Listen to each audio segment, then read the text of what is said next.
All right. I got a shelf. I built a shelf. Shelf was 14 feet long. So I cut the shelf in half. I cut it in half. Half of it's right there. The other half, let me show you. The other half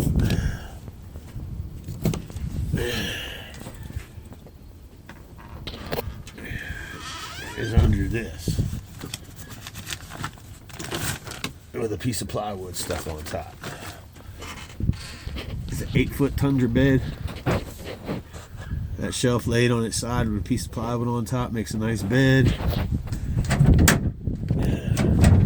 I had made this shelf years ago.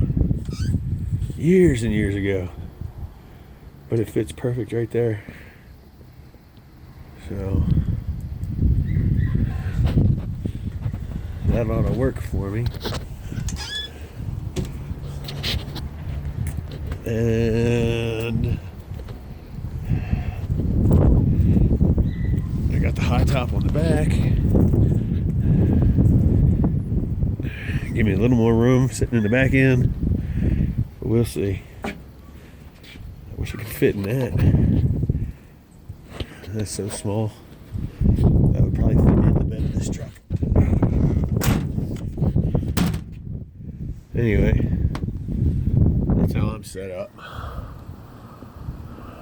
It's not perfect all in place yet. I'm just loading up to go back out, but we'll see.